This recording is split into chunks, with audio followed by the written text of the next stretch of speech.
Hello guys, welcome back to my channel. ನಾನು ಇವತ್ತು ತುಂಬ ಟೇಸ್ಟಿಯಾಗಿ ಬಂದಿರೋವಂಥ ದೋಸೆ ರೆಸಿಪಿನ ಶೇರ್ ಮಾಡ್ಕೊಂಡಿದ್ದೀನಿ. ವಿಡಿಯೋ ಕೊನೆ ತನಕ ನೋಡಿ, ಎಲ್ಲೂ ಸ್ಕಿಪ್ ಮಾಡಬೇಡಿ. ಫಸ್ಟಿಗೆ ನಾನು ರುಬ್ಬಕ್ಕೆ ಅಕ್ಕಿ, ಉದ್ದಿನಬೇಳೆ, ಕಡಲೆಬೇಳೆ, ಹೆಸರುಬೇಳೆ, ಮೆಂತ್ಯನ ಹಾಕ್ಕೊಂಡು ನೈಸಾಗಿ ರುಬ್ಕೊತಾ ಇದ್ದೀನಿ. ಫ್ರೆಂಡ್ಸ್, ನಾನು ನೆಕ್ಸ್ಟಿಗೆ ಅನ್ನ ಹಾಕ್ಕೊಂಡು ಮಿಕ್ಕಿರೋ ಅಂಥ ಅಕ್ಕಿಯನ್ನು ಹಾಕ್ಕೊಂಡು ರುಬ್ಕೊತಾ ಇದ್ದೀನಿ. ನೈಸಾಗಿ ಗಟ್ಟಿಯಾಗಿ ರುಬ್ಕೊಳ್ಳಿ. ಚೆನ್ನಾಗಿ ಒಳ್ಳೆ ಮಿಕ್ಸ್ ಕೊಡಿ ಫ್ರೆಂಡ್ಸ್, ಆವಾಗೆ ನಮಗೆ ಚೆನ್ನಾಗಿ ಒಳ್ಳೆ ದೋಸೆ ಬ್ಯಾಟರ್ ರೆಡಿ ಆಗೋದು, ಚೆನ್ನಾಗಿ ಉಬ್ಬಿ ಬರುತ್ತೆ. ಇವಾಗ ಜಾಸ್ತಿ ಕೋಲ್ಡ್ ಇರೋದ್ರಿಂದ ನಮಗೆ ದೋಸೆ ಇಟ್ಟು ಉಬ್ಬಿ ಬರಲ್ಲ.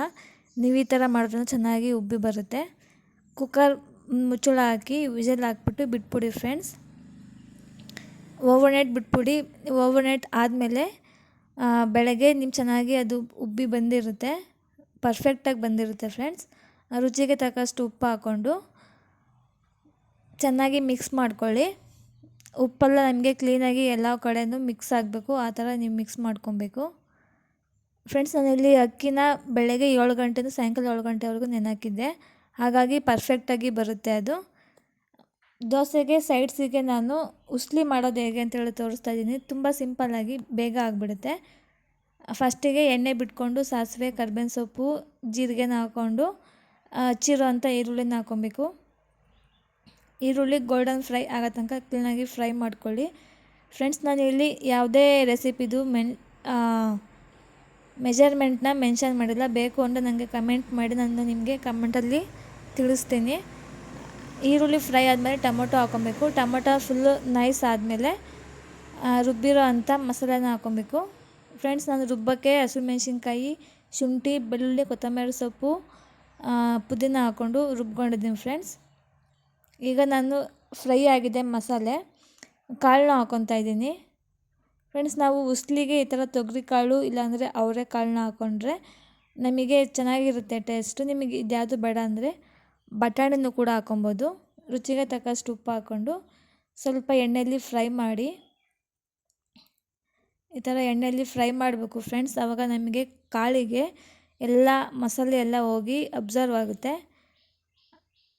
ಧನಿಯಾ ಪುಡಿ, ಗರಂ ಮಸಾಲ, ಪೆಪ್ಪರ್ ಪೌಡರ್ ಮತ್ತು ಅರಿಶಿನದ ಪುಡಿನೂ ಹಾಕ್ಕೊಂಡು ಎಲ್ಲ ಒಂದು ಸತಿ ಹಾಕ್ಕೊಂಡು ಈ ಥರ ಫ್ರೈ ಮಾಡ್ಕೊಳ್ಳಿ. ನೀವು ಚೆನ್ನಾಗಿ ಫ್ರೈ ಮಾಡಬೇಕು ಫ್ರೆಂಡ್ಸ್. ಚೆನ್ನಾಗಿ ಫ್ರೈ ಮಾಡಿದ್ರೆ ಅದು ಒಳ್ಳೆ ಟೇಸ್ಟ್ ಕೊಡೋದು ನಮಗೆ. ನೋಡ್ಬೋದು, ಈಗ ನಾನು ಕಾಯಿ ಮತ್ತು ಟೊಮೊಟೊನ ಪೇಸ್ಟ್ ಮಾಡಿದ್ದೀನಿ, ಅದನ್ನು ಕೂಡ ಹಾಕ್ಕೊಂಡು ಒಳ್ಳೆ ಮಿಕ್ಸ್ ಕೊಡ್ತಾಯಿದ್ದೀನಿ. ನೋಡ್ಬೋದು ಈಗ ಎಷ್ಟು ಚೆನ್ನಾಗಿ ಮಿಕ್ಸ್ ಆಗಿದೆ ಎಲ್ಲ ಪರ್ಫೆಕ್ಟಾಗಿ. ನೀರನ್ನ ಹಾಕ್ಕೊಬೇಕು. ನೀರು ಸ್ವಲ್ಪ ಹಾಕ್ಕೊಳ್ಳಿ ಫ್ರೆಂಡ್ಸ್, ಜಾಸ್ತಿ ಹಾಕ್ಕೊಂಬೇಡಿ. ಸ್ವಲ್ಪ ನೀರು ಹಾಕ್ಕೊಂಡು ನೀವು ಕುಕ್ಕರ್ ಮುಚ್ಚಳ ಮುಚ್ಚಿ 2ರಿಂದ 3 ವಿಷಲನ್ನ ಕೂಗಿಸ್ಬೇಕು. ಆವಾಗ ಕಾಳು ಪರ್ಫೆಕ್ಟಾಗಿ ಬೆಂದಿರುತ್ತೆ ಫ್ರೆಂಡ್ಸ್. ನಾವು ಈ ರೆಸಿಪಿನ ದೋಸೆಗಾಗಿರ್ಬೋದು, ಚಪಾತಿ, ಪೂರಿ, ರೊಟ್ಟಿ ಏನಕ್ಕನಾಗಲಿ ನೀವು ಕಾಂಬಿನೇಷನ್ ಆಗಿ ಉಪಯೋಗಿಸ್ಬೋದು. ಎಲ್ಲದಕ್ಕೂ ಪರ್ಫೆಕ್ಟಾಗಿ ಚೆನ್ನಾಗಿ ಟೇಸ್ಟ್ ಕೊಡುತ್ತೆ ಇದು. ನೋಡ್ಬೋದು ಚೆನ್ನಾಗಿ ರೆಡಿಯಾಗಿದೆ.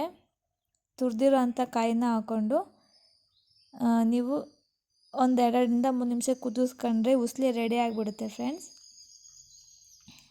ತುಂಬ ಚೆನ್ನಾಗಿ ಬಂದಿತ್ತು, ನೀವು ಟ್ರೈ ಮಾಡಿ, ತುಂಬ ಚೆನ್ನಾಗಿ ಬರುತ್ತೆ. ಈಗ ನಾನು ದೋಸೆನ ರೆಡಿ ಮಾಡ್ಕೊತಾ ಇದ್ದೀನಿ. ಹೆಂಚು ಕಾಯ್ದಿದೆ, ಈಗ ದೋಸೆ ಹುಯ್ಕೊಳ್ಳೋಣ ಫ್ರೆಂಡ್ಸ್. ಈಗ ದೋಸೆ ಹಾಕ್ತಾಯಿದ್ದೀನಿ ಫ್ರೆಂಡ್ಸ್. ನಾನು ಹೇಳಿರೋ ಥರನೇ ನೀವು ಮೆಜರ್ಮೆಂಟೆಲ್ಲ ಬೇಕು ಅಂದರೆ ನನಗೆ ಕಮೆಂಟಲ್ಲಿ ತಿಳಿಸಿ. ನೀವು ಈ ಥರ ಮಾಡಿದ್ರೆ ಪರ್ಫೆಕ್ಟಾಗಿ ಬರುತ್ತೆ ನಮಗೆ ಹೋಟ್ಲು ಸ್ಟೈಲಲ್ಲಿ. ದೋಸೆ ಕೂಡ ಕಿತ್ತೋಗೋದಿಲ್ಲ ಮತ್ತು ಕ್ರಿಸ್ಪಿಯಾಗಿ ಚೆನ್ನಾಗಿ ಒಳ್ಳೆ ಟೇಸ್ಟಿಯಾಗಿ ಬರುತ್ತೆ. ಎಲ್ಲರೂ ಮನೇಲಿ ತುಂಬ ಇಷ್ಟಪಟ್ಟು ತಿಂತಾರೆ. ನೋಡ್ಬೋದು ದೋಸೆ ಚೆನ್ನಾಗಿ ಬರ್ತಾಯಿದೆ, ಎಲ್ಲೂ ಕಚ್ಕೊಂಡಿಲ್ಲ.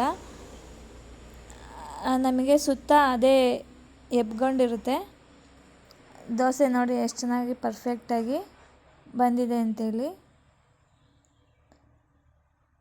ಯಾರ್ಯಾರು ಮಸಾಲೆ ದೋಸೆನ ತುಂಬ ಇಷ್ಟಪಟ್ಟು ತಿಂತಾರೋ ಅವ್ರಿಗೆ ಈ ವಿಡಿಯೋನ ಶೇರ್ ಮಾಡಿ, ಅವರು ಮನೆಯಲ್ಲಿ ಟ್ರೈ ಮಾಡಿ ಇಷ್ಟಪಟ್ಟು ತಿಂತಾರೆ. ನೋಡ್ಬೋದು ಚೆನ್ನಾಗಿ ಕ್ರಿಸ್ಪಿಯಾಗಿ ಎಷ್ಟು ಚೆನ್ನಾಗಿ ಬಂದಿದೆ ಅಂತೇಳಿ ಫ್ರೆಂಡ್ಸ್. ವಿಡಿಯೋ ಇಷ್ಟ ಆಗಿದ್ರೆ ಪ್ಲೀಸ್ ಒಂದು ಲೈಕ್ ಮಾಡೋದು ಮಾತ್ರ ಮರಿಬೇಡಿ. ನಾನು ನಿಮ್ಮ ಲೈಕಿಗೋಸ್ಕರ ಕಾಯ್ತಾ ಇರ್ತೀನಿ ಫ್ರೆಂಡ್ಸ್.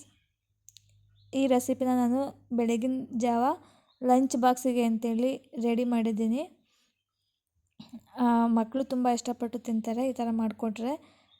ಆ ವಿಡಿಯೋ ಇಷ್ಟ ಆದರೆ ಪ್ಲೀಸ್ ಲೈಕ್ ಮಾಡಿ, ಶೇರ್ ಮಾಡಿ, ಮತ್ತು ರೆಸಿಪಿ ಹೇಗಿದೆ ಅಂತ ನಂಗೆ ಕಮೆಂಟ್ ಮಾಡಿ ತಿಳಿಸಿ.